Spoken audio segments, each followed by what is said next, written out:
America is breaking down into two parties, not the Democratic Party and the Republican Party, two new parties, the American Exceptionalists and the Bipartisan Grievance Party.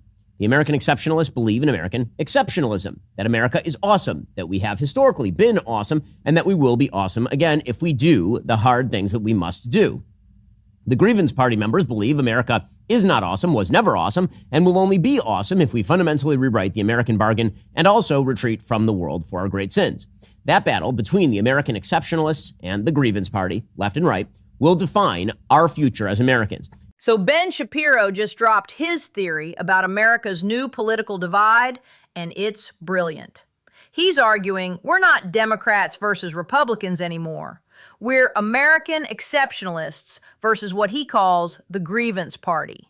And Iran is proving his point.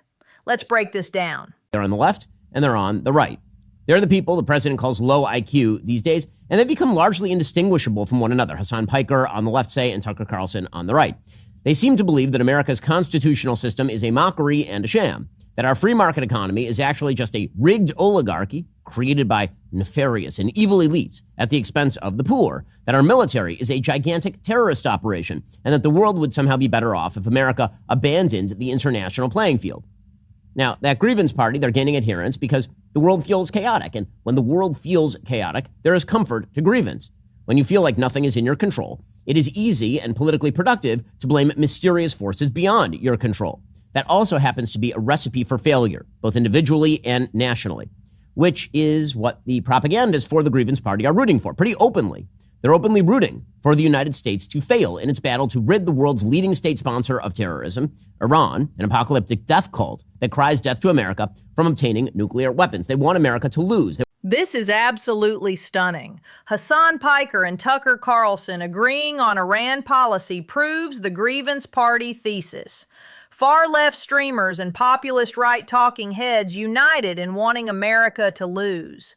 When your foreign policy aligns with Tehran's propaganda, you've lost the plot completely. Now, if you listened to the low IQ Grievance Party propagandists and their left-wing legacy media counterparts over the course of the last week, you thought that President Trump was caving in, that ceasefire routine, that was chickening out, that was taco time. Well, if you listened to this show, you knew he wasn't. And then over the weekend, it turns out some of us were right and some people were wrong because he didn't cave in. And now he has Iran's feet to the fire. And they have really, really serious problems. So he called this perfectly while mainstream media was claiming Trump caved. The ceasefire extension wasn't weakness. It was strategic positioning to maximize leverage. Now Trump's got Iran economically strangled, while critics who predicted capitulation look foolish. Strategic patience works. The only reason they're alive today is to negotiate President Trump. And of course, he is right about that. The reality is that the Iranian government, people see the attempt to control the Strait of Hormuz as a sign of strength from the Iranian government, as we've been discussing for a while here. That is not the case. That is not the case. Basically, the Iranians, in order to remain in power, given the fact that they have a completely defunct economy, an economy where the Iranian rial, is trading at zero. Remember, there were millions of protesters in the streets before the current U.S.-Israeli action against Iran. Basically, Iran had only a couple of levers that it could pull in an attempt to maintain its power. One is it could shoot its protesters in the streets en masse, and they were doing that. The second was they could ramp up conflict via their terror proxies in an attempt to extort the world. They had tried that, and it failed. It began October 7th, 2023. It began long before that with Hezbollah, but in sort of most modern iteration, it began October 7th, 2023, and that failed too. And then they could try to rush their way to a nuclear weapon, and that failed because President Trump and the Israelis called their bluff. Iran's desperation is showing. Closing Hormuz isn't strength, it's their last card. With their currency worthless, protesters in the streets, and proxies decimated since October 7th, they're down to economic extortion. Classic authoritarian playbook when everything else fails. Again, he is not wrong about this. We should keep focusing on the fact that Iran's military has been wildly depleted. Their navy is at the bottom of the sea. Their air force cannot fly. Their government is so discombobulated that you have factions within the Iranian government legitimately arguing with each other fairly publicly. You have Mohammad Khalibaf, who is the negotiator for the Iranians. and the person who I suppose is who we are talking to. And he's arguing with Vahidi, who's the head of the IRGC, fairly openly at this point. So there's serious conflict, even within the Iranian government, as to who exactly is in the leadership. It's not Mojtaba Khamenei, who is one-legged and in a coma.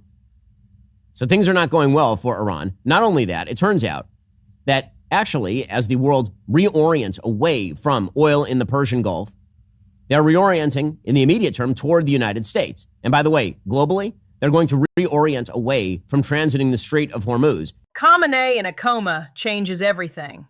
You've got IRGC Commander Vahidi fighting with nuclear negotiator Kalibov publicly. Meanwhile, Saudi-Israel energy pipelines are reshaping global oil flows away from Iranian choke points. Tehran's losing control of their own government and economy simultaneously.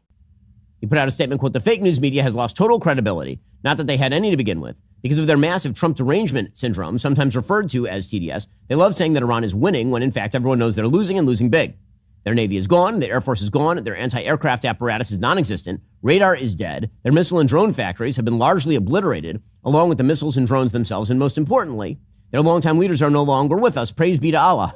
The only thing they have going is the threat that a ship may bump into one of their sea mines, which, by the way, all 28 of their mine dropper boats are also lying at the bottom of the sea. We're now starting the process of clearing out the Strait of Hormuz as a favor to countries all over the world, including China, Japan, South Korea, France, Germany, and many others. Incredibly, they don't have the courage or will to do this work themselves. Very interestingly, empty oil carrying ships from many nations are headed to the United States to load up with oil. And the president, again, is not wrong about this. Meanwhile, it turns out that on Saturday, actually, 2 American ships transited the Strait of Hormuz and are operating in the Arabian Gulf. Trump's assessment is devastatingly accurate. Iran's military is functionally destroyed, while empty tankers sail to American ports instead of Persian Gulf terminals. Even China and Germany are letting us clear Hormuz because they need energy security. American energy dominance in action. Right from the beginning, and many years ago, Iran will never have a nuclear weapon. Okay, and that, in the end, is the thing that matters. Okay, so the president then said what would happen next. Quote, "Effective immediately, the United States Navy, the finest in the world, will begin the process of blockading any and all ships trying to enter or leave the Strait of Hormuz. At some point, we will reach an all being allowed to go in, all being allowed to go out basis. But Iran has not allowed that to happen by merely saying there may be a mine out there somewhere that nobody knows about but them. This is world extortion, and leaders of countries, especially the United States, will never be extorted. I've also instructed our Navy to seek and interdict every vessel in international waters that has paid a toll to Iran. No one who pays an illegal toll will have safe passage on the high seas," says the president. "We will also begin destroying the mines the Iranians laid in the straits. Any Iranian who fires at us or a peaceful vessels will be blown to hell. Iran knows," says the president, "better than anyone how to end the situation, which has already devastated their country. The blockade will begin shortly. Other countries will be involved with this blockade. Iran will not be allowed to profit off this illegal act of extortion. They want money, and more importantly, they want nuclear. Additionally, and in an appropriate moment, we are fully locked and loaded, and our military will finish up the little that is left of Iran." President Trump. And that blockade was commenced this morning at 10 a.m. Eastern. Brilliant strategic reversal. Trump's turning Iran's blockade weapon against them. Now Tehran pays the economic price while America leads an international coalition. The toll collectors become the victims. This is how you project strength and build coalitions simultaneously. Quote, "The U.S. naval blockade of the Strait of Hormuz would cost Iran approximately $276 million a day in lost exports and disrupt $160 million a day in imports, a combined economic damage of $435 million a day or $13 billion per month. Over 90% of Iran's $110 billion in annual trade transits the Persian Gulf. Oil and gas accounts for 80% of government export earnings and 24% of GDP. Kharg Island alone generates $53 billion a year, or $78 billion a year in energy revenue. The rial has already cratered from 42,000 to 1.5 million per dollar. Banks are currently limiting withdrawals in Iran to $18 to $30 per day. The overall inflation rate is 47.5%.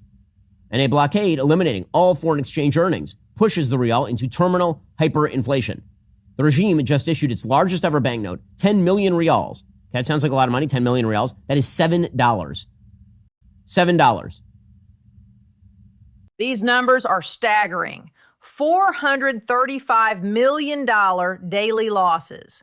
Currency collapsed 3,500%. ATM withdrawals capped at $30. Iran's largest banknote worth $7 shows complete monetary collapse. This isn't sanctions. It's economic warfare achieving total victory without invasion. So first of all, the American people, there are a lot of polls out there saying the American people, they don't love the Iran war, that a minority like it or a plurality like it. Okay, here's the reality. Always and forever, Americans don't like wars until we win them. That's all. And even the wars that we do like at the very beginning, if we start to lose them, Americans don't like them anymore. Americans like winning and we don't like losing. It is that simple. And Americans are willing to undergo this for a temporary period of time, as they've said over and over and over.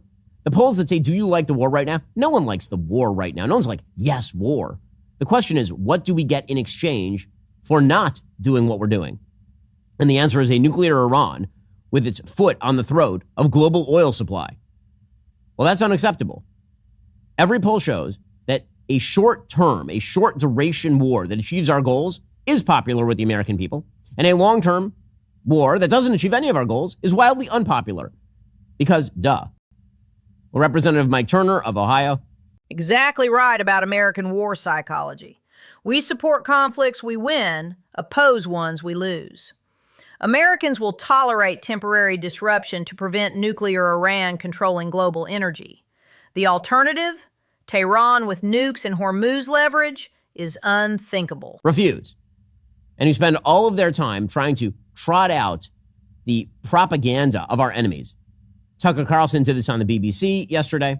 He explained that President Trump is actually a slave to the Israelis. A slave. The President of the United States is a slave. Which is psychotic. It's crazy. And the president has multiple times told the Israelis not to do things, like a lot. You'll recall that last year, during the 12-day war, the Iranians fired some missiles at the very end of the 12-day war. Israel had planes in the air to retaliate, and the president called them up and told them no. One of the reasons that Israel ramped down action in Lebanon over the course of the last couple of days is because the president told them that he wanted them to stop so he could pursue negotiations. It was the president's deal to end the war in Gaza, and there are certain provisions of that deal that I am sure members of the Israeli government did not particularly like.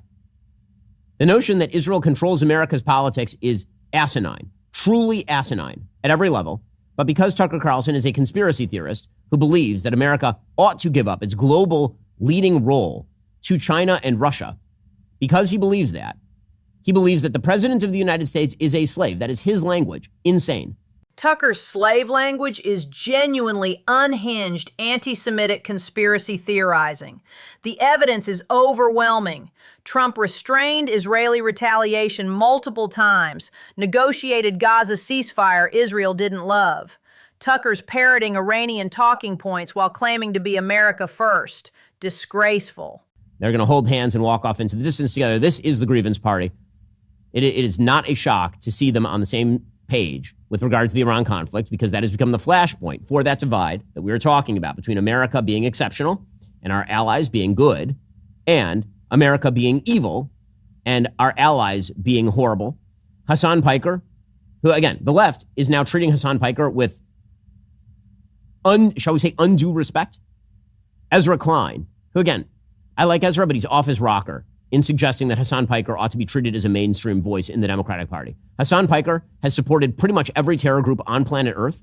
He has supported open communist states, repressive tyrannies everywhere. I mean, if there were grounds to deport Hassan Piker for his viewpoint, if there were legal grounds, certainly on a moral level, this person is as anti-American as anyone in the country. And he sounds just like Tucker Carlson these days. The Tucker-Hassan convergence proves the grievance party thesis perfectly. Anti-American ideology produces identical foreign policy positions regardless of left-right labels. When Ezra Klein treats Hassan Piker as mainstream while he supports every terror group, Democratic establishment credibility craters.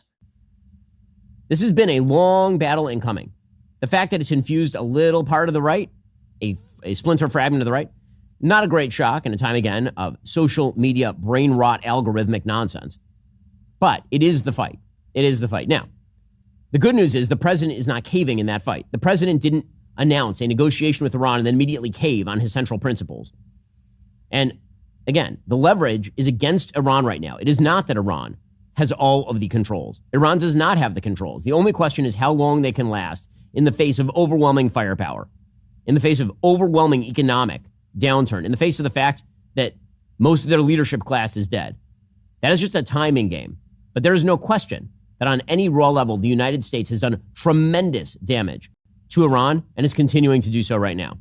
This is the defining ideological battle of our time: American exceptionalism versus fundamental transformation. Iran policy reveals who actually believes America should lead versus who wants us diminished. Trump's not negotiating from weakness. He's demanding surrender from a collapsing regime.